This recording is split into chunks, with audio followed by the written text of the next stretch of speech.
Hello student, good morning. Good morning. कैसे आप सभी? उम्मीद करते हैं आप सभी बहुत ही अच्छे होंगे। और आज हम लोग पढ़ने वाले हैं चुंबकीय द्विध्रुव आघूर्ण या चुंबकीय आघूर्ण। आज कौन सी टॉपिक पे चर्चा करेंगे हम लोग?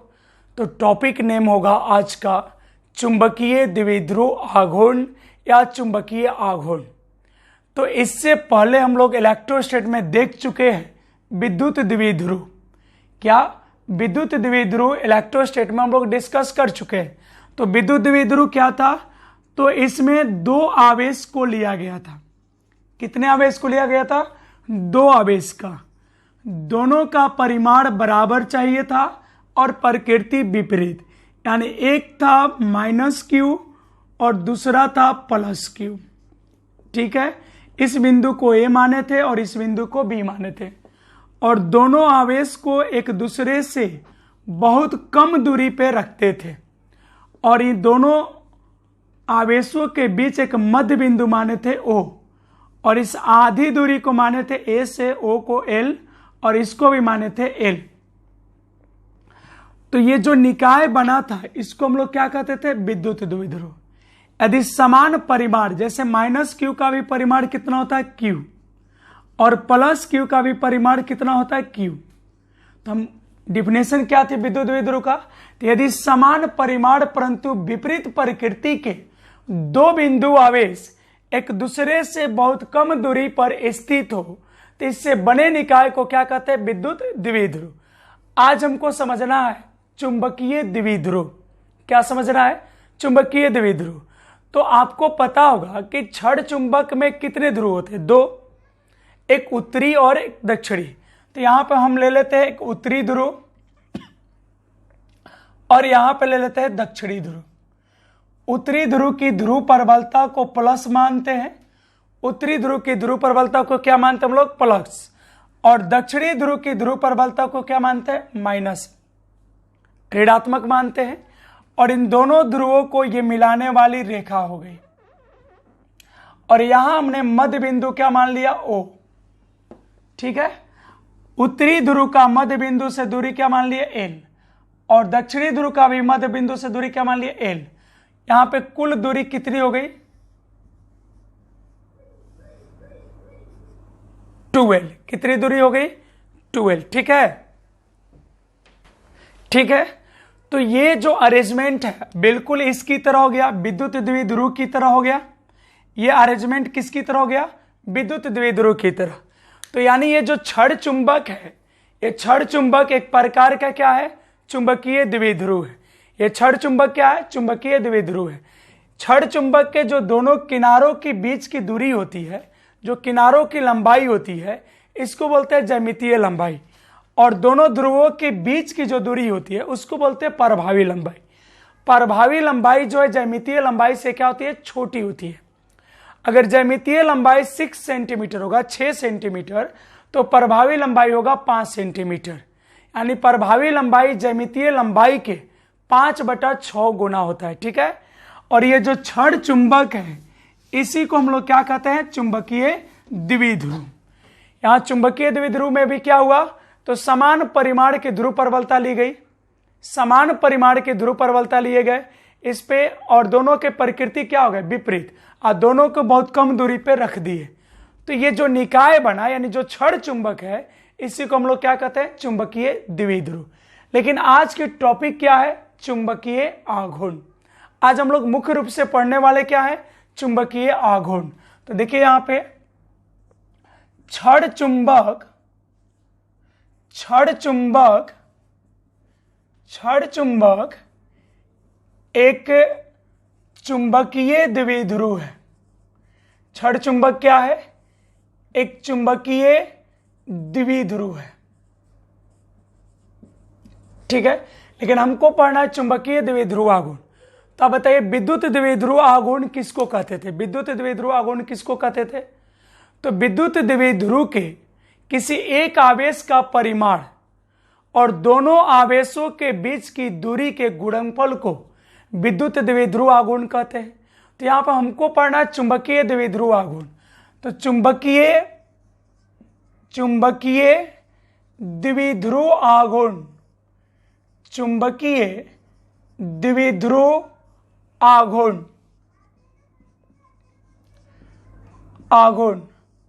छड़ चुंबक, छड़ चुंबक, छड़ चुंबक के जगह आप कोष्ठ में लिख सकते हैं चुंबकीय द्विध्रुव। छड़ चुंबक के जगह आप क्या बोल सकते हैं? चुंबकीय द्विध्रुव। छड़ चुंबक के किसी एक ध्रुव की, किसी एक ध्रुव की, किसी एक ध्रुव की ध्रुव परबलता, किसी एक ध्रुव की ध्रुव परबलता, और उसको क्या लिखेंगे हम लोग? Small M.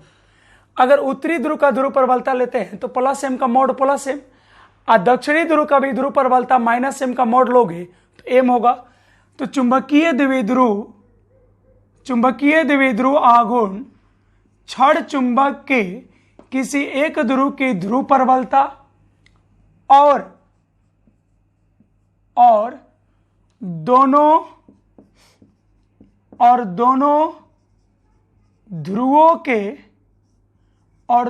ध्रुवों के बीच की दूरी, और दोनों ध्रुवों के बीच की दूरी यानी 12, दोनों ध्रुवों के बीच की दूरी क्या है? 12 के गुणनफल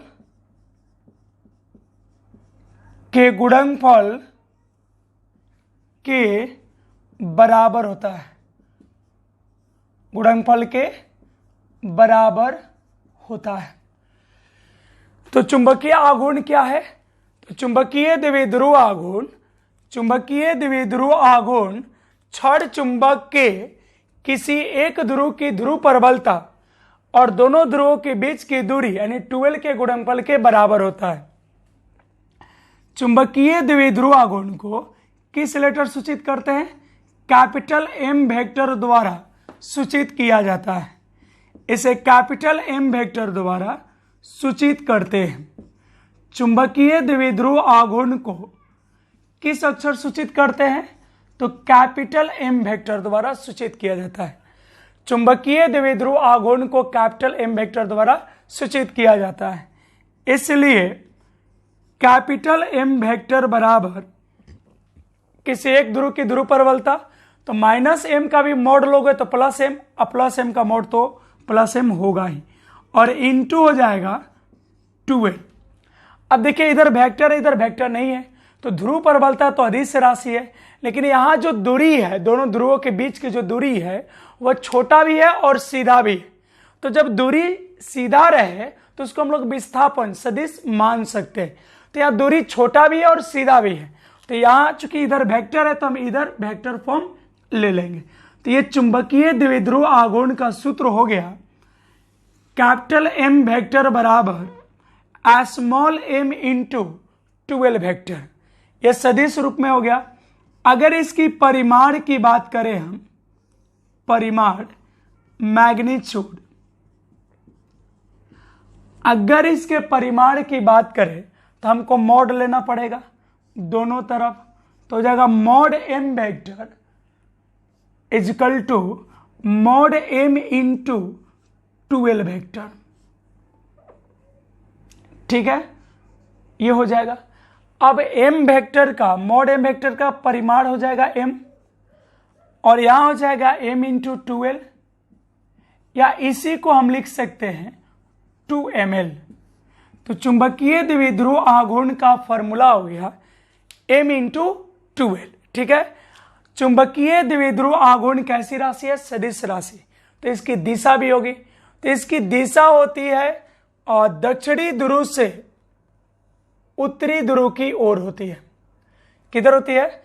दक्षिणी ध्रुव से उत्तरी ध्रुव की ओर होती है। एम वेक्टर का डायरेक्शन किधर होता है? दक्षिणी ध्रुव से उत्तरी ध्रुव की ओर होता है।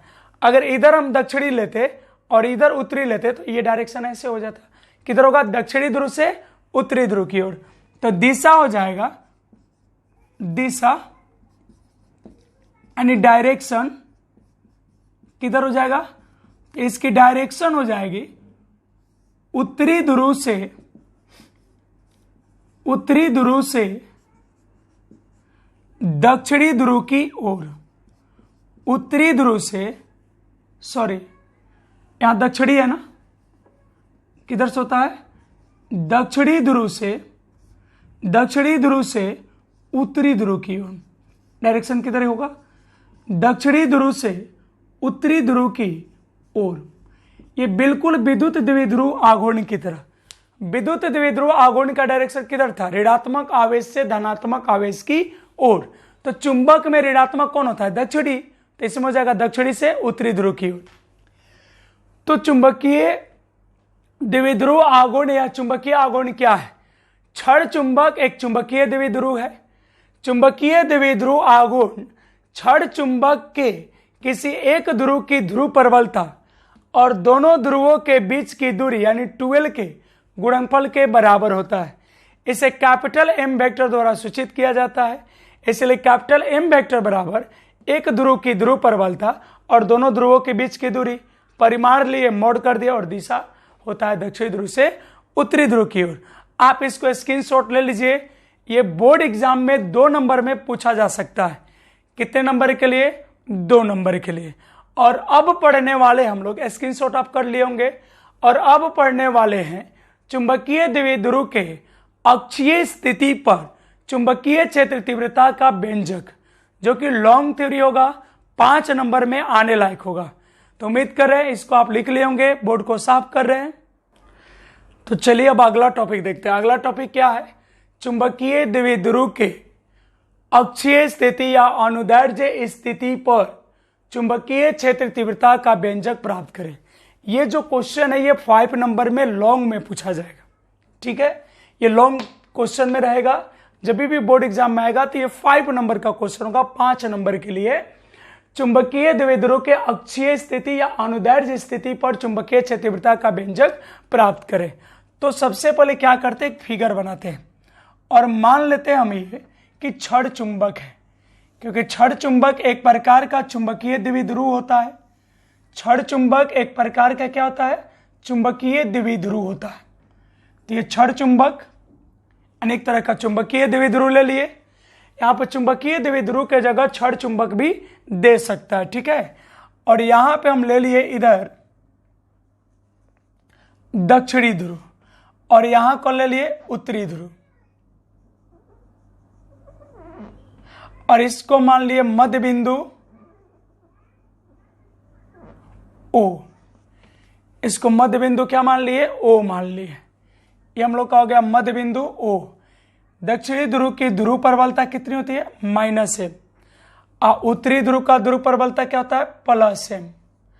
आधी दूरी कितनी होती है, L, और ये हो गया L।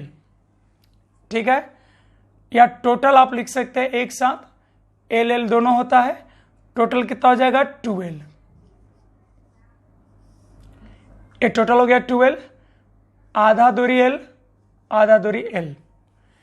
ये कौन सा ध्रुव है, दक्षिणी ध्रुव। ये कौन सा ध्रुव है, उत्तरी ध्रुव, और ये हो गया मध्य बिंदु O।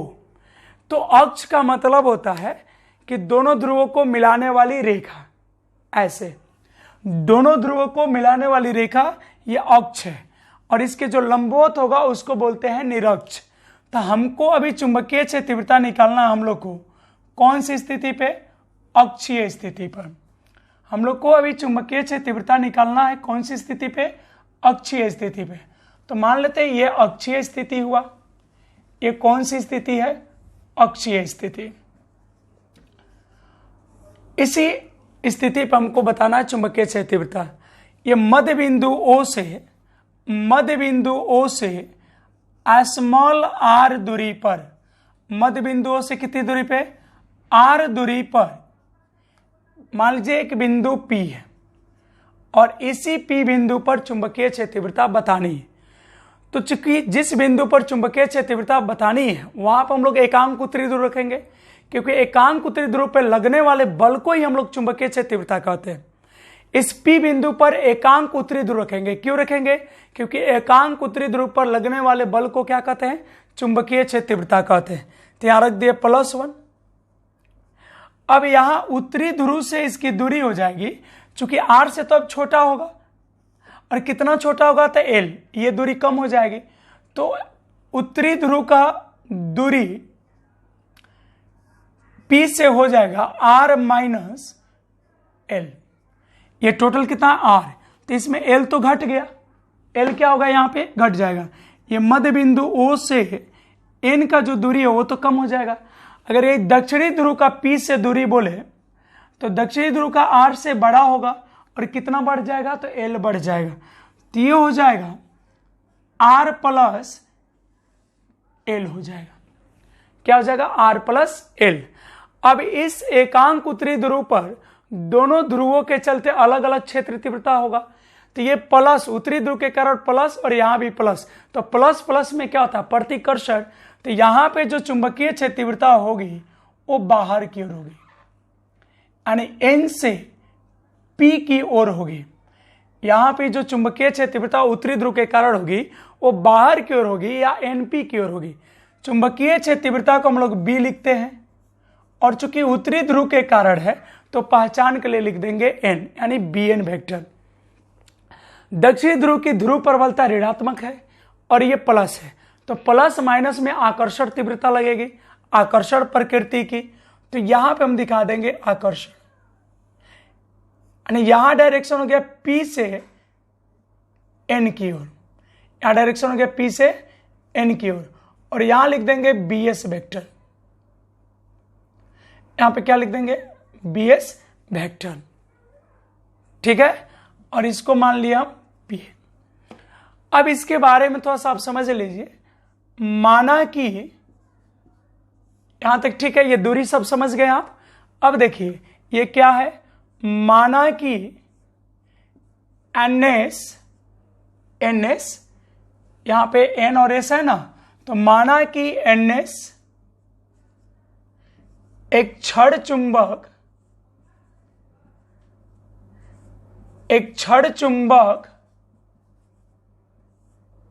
या चुंबकीय द्विध्रुव है।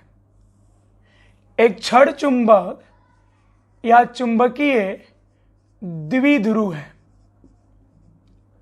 तथा इसका चुंबकीय आघूर्ण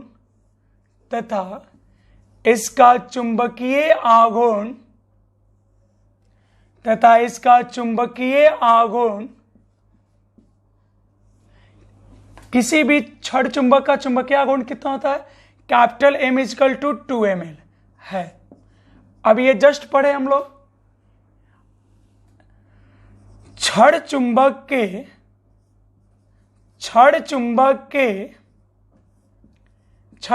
के कहा, मध्य बिंदु O से, छड़ चुंबक के मध्य बिंदु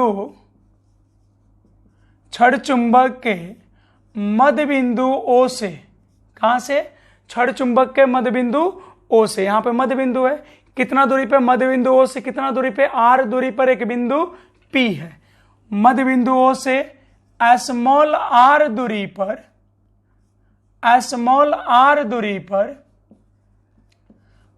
अक्षीय स्थिति पर बिंदु P है, जहां चुंबकीय क्षेत्र तीव्रता ज्ञात करनी है, जहां चुंबकीय क्षेत्र तीव्रता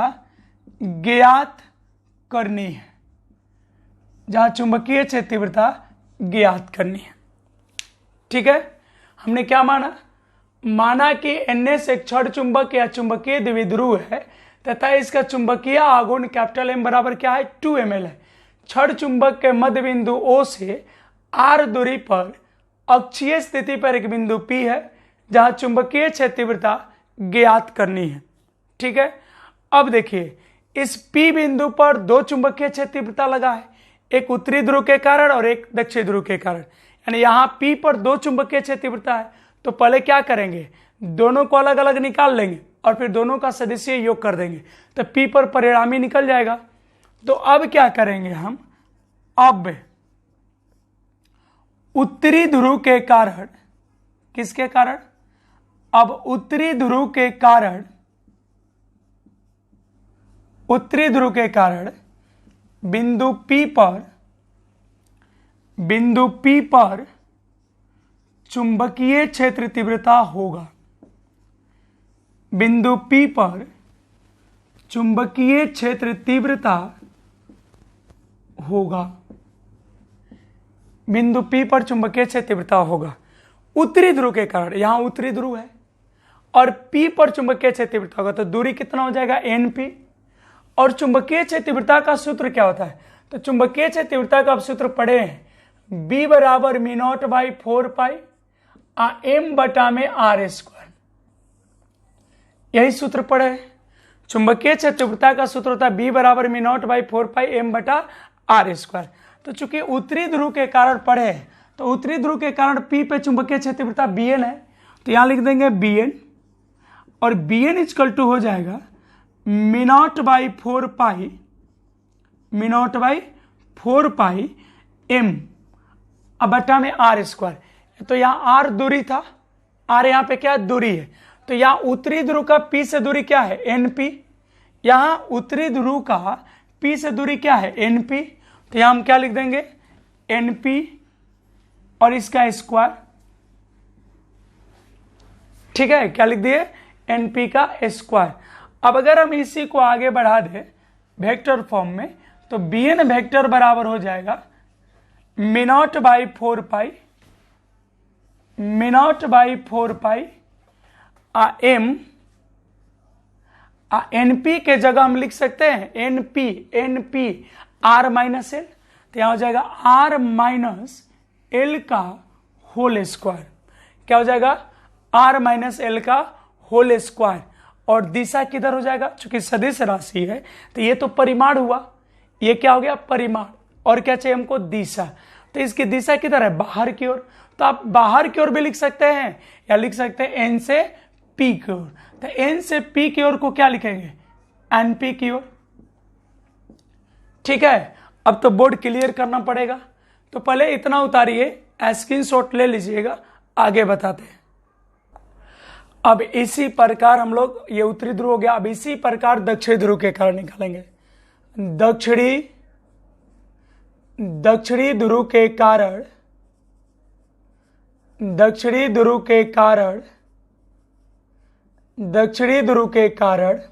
किसके कारण, दक्षिणी ध्रुव के कारण बिंदु P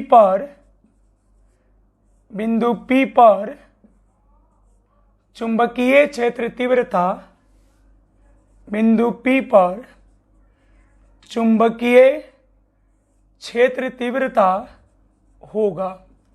बिंदु P पर चुंबकीय क्षेत्र तीव्रता होगा। ठीक है, तो यह Bn जो लिखे हैं, ये दक्षिण ध्रुव के कारण क्या है, यहां पे Bs है, तब हो जाएगा Bs वेक्टर, और Bs वेक्टर बराबर हो जाएगा μ0 बाई 4 पाई M बटा में, जहां NP था पहले, जहां NP था अब वहां क्या हो जाएगा दक्षिण ध्रुव के कारण, तो दक्षिणी तो यहां है, तो अब हो जाएगा SP, जो दूरी है वहां पे क्या हो जाएगा SP, और इसका हो जाएगा स्क्वायर। अब इसी को आप ऐसे भी लिख सकते हैं BS वेक्टर, यहां पे परिमाण निकाले हम, अब वेक्टर फॉर्म में कर देते हैं, तो BS वेक्टर बराबर हो जाएगा μ0 बाई 4 पाई M बटा, अब बताइए SP का वैल्यू कितना है, तो S और P यहां है, तो ये वैल्यू इतना हो जाएगा, कितना R प्लस L का होल स्क्वायर। ठीक है, इसकी दिशा किधर है, तो BS वेक्टर इधर अंदर की ओर आ रहा है, तो P से N बोलेंगे, BN वेक्टर था N से P की ओर। अब चाहे तो PS भी लिख सकते हैं, PO भी लिख सकते हैं, PN भी लिख सकते हैं, तो चूंकि यहां हम NP लिखे हैं तो इसी का उल्टा कर दे रहे PN की ओर। अब जो बिंदु P पर चुंबकीय क्षेत्र तीव्रता देखे, तो दो चुंबकीय क्षेत्र तीव्रता लग रहा है, एक BN वेक्टर और एक BS वेक्टर, तो हमको परिणामी चाहिए। अतः बिंदु P पर परिणामी चुंबकीय क्षेत्र तीव्रता होगा। अतः बिंदु P पर परिणामी चुंबकीय क्षेत्र तीव्रता होगा। अतः बिंदु P पर परिणामी चुंबकीय क्षेत्र तीव्रता होगा। परिणामी चुंबकीय क्षेत्र तीव्रता होगा। तो परिणामी के लिए क्या लिखेंगे? बी वेक्टर, और बी वेक्टर इक्वल टू हो जाएगा bn वेक्टर अब प्लस bs वेक्टर। दोनों को जोड़ना पड़ेगा और इन दोनों के बीच का जो एंगल है वह 180 डिग्री है, क्योंकि दोनों एक दूसरे के विपरीत है। bn है बाहर की ओर, bs है अंदर की ओर, तो बीच का कोण कितना है? 180 डिग्री। और जब दो सदिशों का बीच का कोण 180 डिग्री होता है तो परिणामी सदिश का जो परिमाण होता है दोनों सदिशों के साधारण घटाव के बराबर होता है। जब दो सदिशों के बीच का कोण 180 होता है तो परिणामी सदिश का परिमाण साधारण घटाव के बराबर होता है। अगर यही 0 डिग्री होता तो यहाँ पे प्लस होता, और अगर 90 डिग्री होता तो यहाँ पे होता √bn² प्लस bs²। अब दोनों की वैल्यू रख देंगे। b इक्वल टू, मतलब bn का वैल्यू क्या है? तो bn का वैल्यू है, ये इसका वैल्यू है, तो क्या वैल्यू है? μ0/4 स्मॉल m बटा में r माइनस एल का होल स्क्वायर। ये है r माइनस एल का होल स्क्वायर, बीच में ये माइनस है। अब किसके लिए लिखेंगे? bs का, तो bs का वैल्यू यहां है, तो हो जाएगा μ0/4 कितना हो जाएगा? ये सब मिटा लेते हैं। बोलो bs का वैल्यू कितना हो जाएगा? μ0/4 m/r प्लस एल का होल स्क्वायर हो जाएगा इतना। अब इसको हम क्या करें? कुछ कॉमन कर सकते हैं। देखिए तो μ0/4 दोनों तरफ है और m भी दोनों तरफ है, तो μ0m/4 कॉमन कर लेते हैं। ये कॉमन हो गया, तो यहाँ पे क्या बच गया? तो यहाँ शेष रह गया 1/r माइनस एल का होल स्क्वायर, और यहाँ बीच में हो जाएगा माइनस। और लिख सकते हैं फिर 1/r प्लस एल का होल स्क्वायर, क्योंकि यहां से भी μ0m/4 कॉमन हो गया। अब इसको आगे हम बढ़ा के लिख सकते हैं b इक्वल टू μ0m/4। ठीक है, इसका एलसीएम ये दोनों मल्टीप्लाई में हो जाएगा। अब एलसीएम दोनों का लिख देते हैं, तो एलसीएम हो गया r माइनस एल का whole square into r plus L का होल स्क्वायर। ठीक है, अब इस टर्म में इससे भाग दीजिएगा तो r प्लस एल का बच जाएगा, और फिर 1 से मल्टीप्लाई कीजिएगा तो हो जाएगा r प्लस एल का होल स्क्वायर, और ये बीच में माइनस है। अब इस टर्म में जब इससे भाग दीजिएगा तो ये माइनस वाला बच जाएगा। फिर यहां लिख सकते हैं r माइनस एल का होल स्क्वायर। ठीक है, अब बोले क्या हो जाएगा? तो b इक्वल टू हो जाएगा μ0m/4, और उसके बाद यहां पे इसको तोड़ देंगे a प्लस बी का होल स्क्वायर, तो ये हो जाएगा r² प्लस l² अब प्लस 2rl, या फिर बीच में ये माइनस आ जाएगा ये वाला, और इसको भी तोड़ देंगे तो ये हो जाएगा r² प्लस l² अब माइनस 2rl,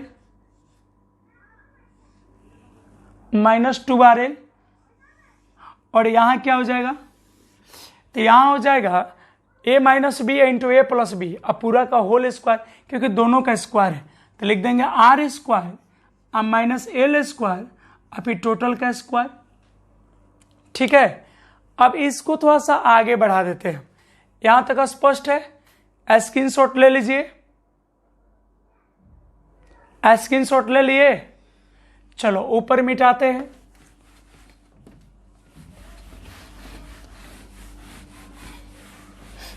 देखिए ऊपर मिटा देते हैं। अब बताइए यहां क्या बच गया है, B equal to mu naught M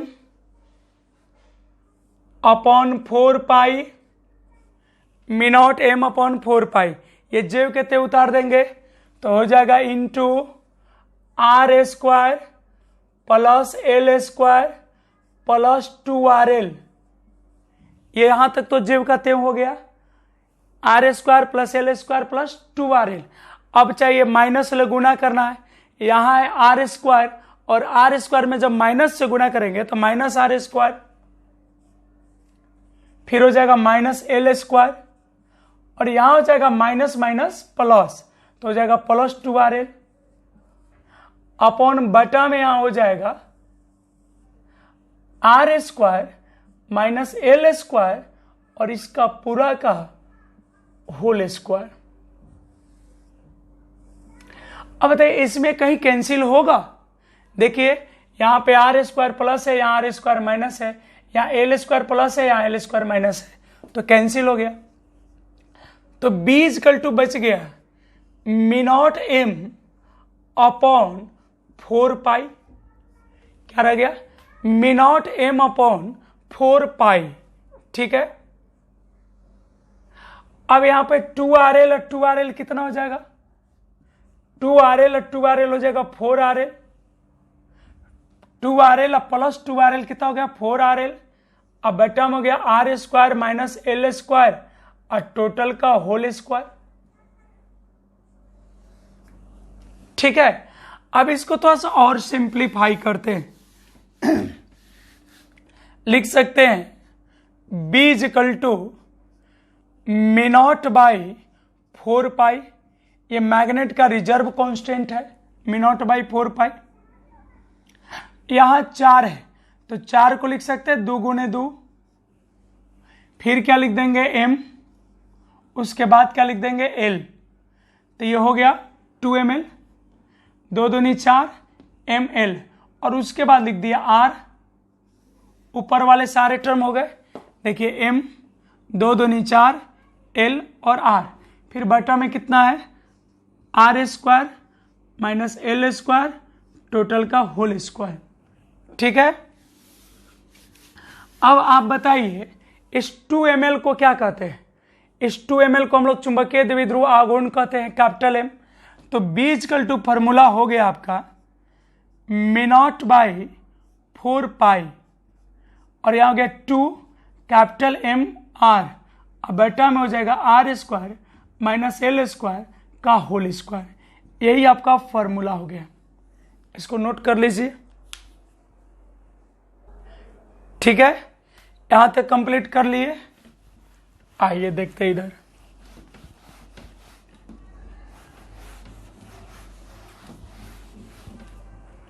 अब यहां पे देखिए चूंकि ये L क्या है और छड़ चुंबक का लंबाई है, ऐसे चुंबकीय द्विध्रुव या विद्युत द्विध्रुव की लंबाई जो है ऑलरेडी बहुत छोटा माना जाता है और उसमें भी ये आधी लंबाई है तो और छोटा हो गया। और मान लेते हैं कि जो R है यहां से जो मध्य बिंदु O से P का दूरी था वो बहुत बड़ा है इस L के तुलना में, यदि R much much greater than L हो, यानी यदि R का मान L से बहुत बहुत बड़ा हो तो L को हम लोग क्या करते हैं, तो L को नगण्य मान लेंगे, तो L को नगण्य माना जाता है, तो L को क्या माना जाता है, नगण्य मान लिया जाता है। तो उस स्थिति में B इक्वल टू हो जाएगा मी नॉट बाई 4 पाई और ये ऊपर वाला 2mr और नीचे देखिए ये L को तो अब 0 मान लिए तो R के स्क्वायर का स्क्वायर, L तो खत्म हो गया तो R का स्क्वायर हो जाएगा, तो यहां हो जाएगा R के पावर 4, तो ऊपर R है नीचे R के पावर 4 है, एक R तो कैंसिल हो जाएगा, तो B इक्वल टू बच जाएगा मी नॉट बाई 4 पाई और 2m upon R Q, B equal to mu naught by 4 pi 2m upon R Q, ठीक है। और चुंबकीय क्षेत्र तीव्रता सदिश राशि है इसलिए इसका दिशा भी होगा। तो चूंकि आप ये बताइए वैल्यू कैसे लाए हम, तो परिणामी सदिश जो लाए हैं वो लाए bn minus bs, bn minus bs। उत्तरी ध्रुव वाले चुंबकीय क्षेत्र तीव्रता में दक्षिणी ध्रुव के चुंबकीय क्षेत्र तीव्रता को घटाए थे और उसके बाद भी जो वैल्यू आया हम लोग का वो प्लस आया। वैल्यू क्या आया? प्लस आया। इसमें माइनस तो कहीं है नहीं, तो प्लस आना ये बता रहा है कि ये जो सदिश bn है bs से बड़ा है। प्लस वैल्यू तभी पॉसिबल है घटाने पे जब bn का मान bs से क्या हो? अधिक हो। और आप जानते हैं कि जब दो सदिश एक दूसरे के विपरीत हो तो परिणामी सदिश बड़े सदिश के दिशा में होता है। तो इसको bn में से bs घटाने पे वैल्यू प्लस है। ये तभी पॉसिबल है जब bn bs से बड़ा हो। तो इसमें बड़ा सदिश कौन हो गया? bn। तो bn की दिशा में होगा, तो आप लिख सकते हैं किधर? bn किधर है? दक्षिणी ध्रुव से उत्तरी ध्रुव, ऐसे बाहर क्यों रहे ना, तो लिख देंगे दिशा दक्षिणी ध्रुव से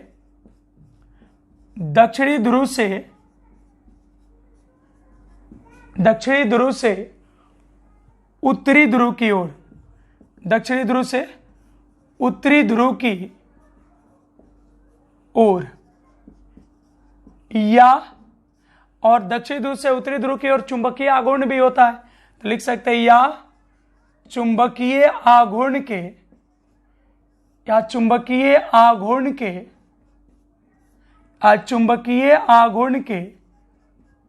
दिशा में, या चुंबकीय आघूर्ण के दिशा में।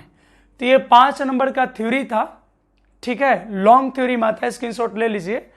और उम्मीद कर रहे हैं कि आप इसको समझे होंगे, थोड़ा सा देख लीजिएगा वीडियो को पॉज करके, ठीक है। फिलहाल आज के लिए इतना ही, मिलते हैं आपसे नेक्स्ट क्लास में।